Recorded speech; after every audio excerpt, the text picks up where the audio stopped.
20 वर्ष लहान तरुणीशी केलं लग्न, रात्री घडलं असं काही की पतीचा मृत्यू. भयंकर प्रकार, बेडवरच सुन्न पडला. कारण जाणून हादराल.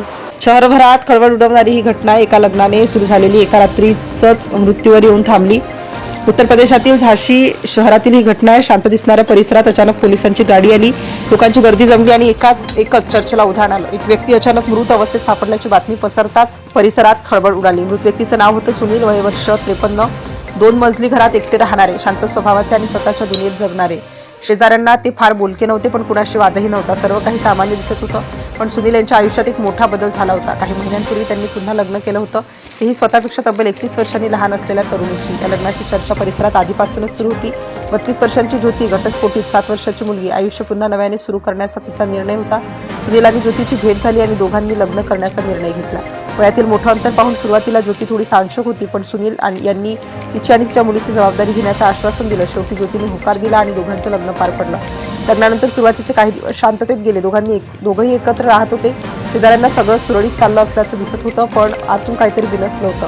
लग्नानंतर काही दिवसांनी ज्योतीला एक गोष्ट समजली. सुनील यांना दारूचं गंभीर व्यसन होतं.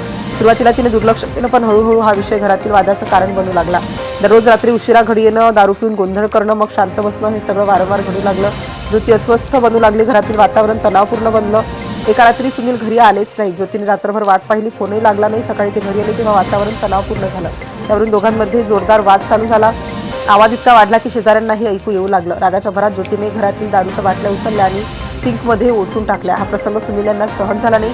ते काही वेळ शांत राहिले, पण घरातील वातावरण पूर्णपणे बदललं होतं. त्यानंतर दोघांमध्ये संवाद कमी झाला. काही दिवस शांततेत गेले, पण आतून काहीतरी सुरू होतं. शेजाऱ्यांनीही सांगितलं की त्या घरात काहीतरी तणाव असल्याचं जाणवत होतं. 21 जूनची सकाळ. दिवस साधाच होता. ज्योतीने चहा बनवला. सुनील शांतपणे बसले होते. कुठलीही चर्चा नाही, कुठलाही वाद नाही. चहा दिल्यानंतर सुनील घराबाहेर जाऊन बसले. ज्योती घरातील काम करत होती. सर्व काही सामान्य वाटत होतं. काही वेळाने अचानक बाहेर हालचाल सुरू झाली. शेजाऱ्यांनी आवाज दिला. ज्योती बाहेर आली आणि जे दृश्य दिसलं ते पाहून ती हादरली. सुनील जमिनीवर पडले होते. त्यांच्याजवळ काहीतरी बाटली दिसत होती. शेजाऱ्यांनी तात्काळ त्यांना उचललं. घाईघाईने त्यांना रुग्णालयात नेण्यात आलं. डॉक्टरांनी उपचार सुरू केले, पण परिस्थिती गंभीर होती. काही वेळात डॉक्टरांनी धक्कादायक बातमी दिली. सुनील यांचा मृत्यू झाला होता. ही बातमी समजताच परिसरात खळबळ उडाली. लग्न, वाद आणि अचानक मृत्यू, सगळं काही संशयास्पद वाटत होतं. पोलीस घटनास्थळी दाखल झाले. चौकशी सुरू झाली. घराची तपासणी करण्यात आली. शेजाऱ्यांचे जबाब नोंदवले गेले. ज्योतीचा जबाब घेतला गेला. तिने सकाळी काय घडलं ते सांगितलं. सर्व बाजूंनी तपास झाला. मग शेवटी धक्कादायक गोष्ट समोर आली. पोलिसांच्या प्राथमिक तपासात समोर आलं की सुनील यांनी विषप्राशन केलं होतं.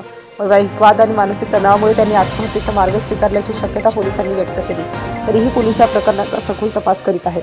कारण एका लग्नाने सुरू झालेली ही गोष्ट मृत्यूवर येऊन का थांबली, हा प्रश्न अजूनही अनुत्तरित आहे. 20 वर्ष लहान तरुणीशी केलं लग्न,